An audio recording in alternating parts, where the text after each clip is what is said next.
Okay, so our topic for today and for this week, this is all about the basic concept of disaster and disaster risk.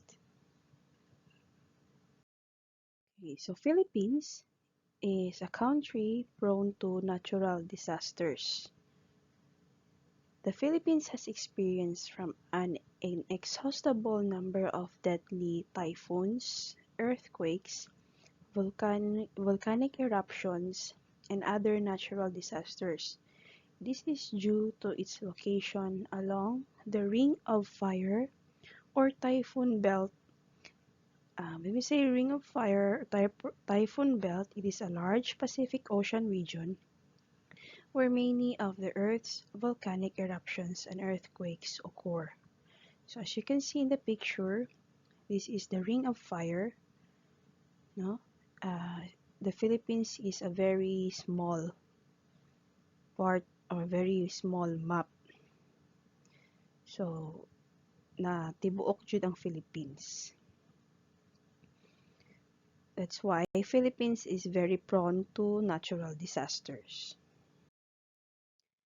When we say disaster, it is a sudden, calamitous occurrence that causes great harm, injury, destructions, and devastation to life and property.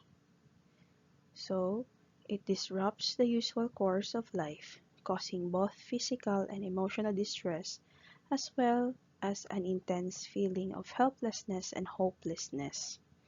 A preceding definition of disaster stresses that two elements are affected, so the life and the property.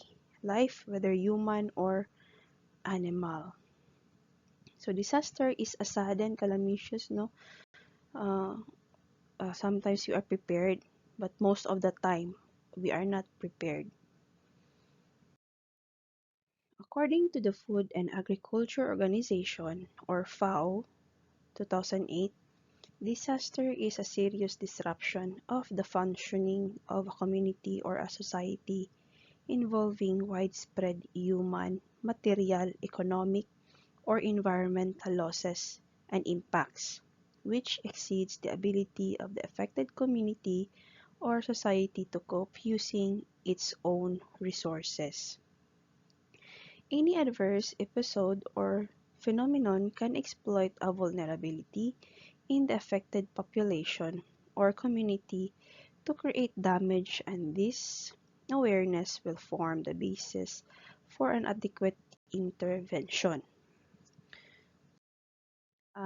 Disaster or disaster risk is a combination of the formula that what we call the hazard, the disaster, and the vulnerability.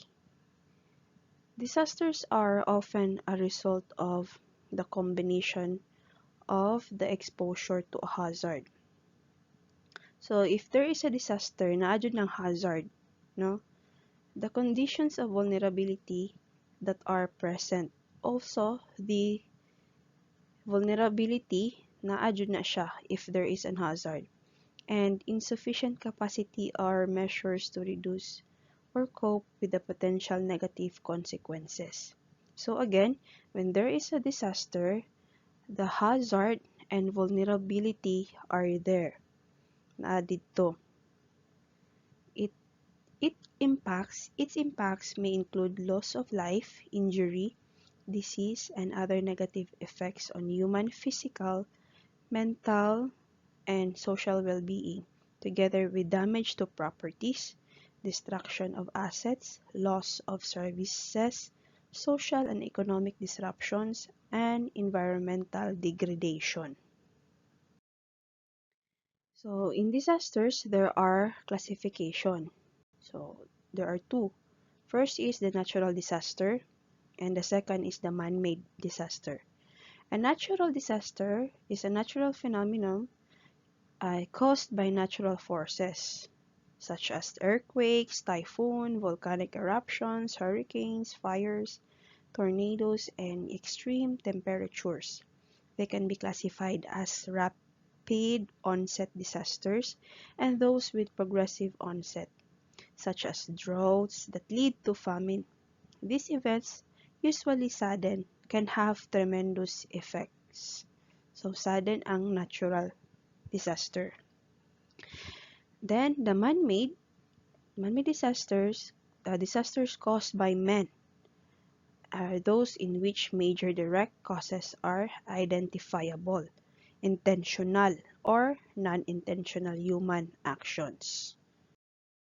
Okay, so as you can see in the pictures, all of these are natural events na ay typhoon, na ay nag-storm surge or kusog ang balod, no? Or it could be a tsunami. The other picture also is a building or I think a disaster happens after na ni siya. Siguro nag-earthquake, kung kusog. Then we have volcanic eruption and then nagbaha, no? And then landslide. Next, man-made events are classified into three. So, sa man-made, there are three classification pod. First one is technological or industrial disasters. So, this is unregulated industrialization and inadequate safety standards increase the risk for industrial disasters. For example, leaks of hazardous materials, as accidental explosions, bridge or road collapses, or vehicle collisions, power cuts. Kaning pictures, as you can see in this picture, the bridge fall down and explosions of hazardous materials or nag-leak. Next, terrorism or violence. The threat of terrorism has also increased due to the spread of technologies involving nuclear, biological, and chemical agents used to develop weapons of mass destruction. Examples are bombs or explosions, release of chemical materials, release of biological agents, release of radioactive agents, multiple or massive shootings, or mutinies, no, mga war, giyera, siya. Third one, last one, is the complex humanitarian emergencies. The term complex emergency is usually used to describe the humanitarian emergency resulting from an international or civil war.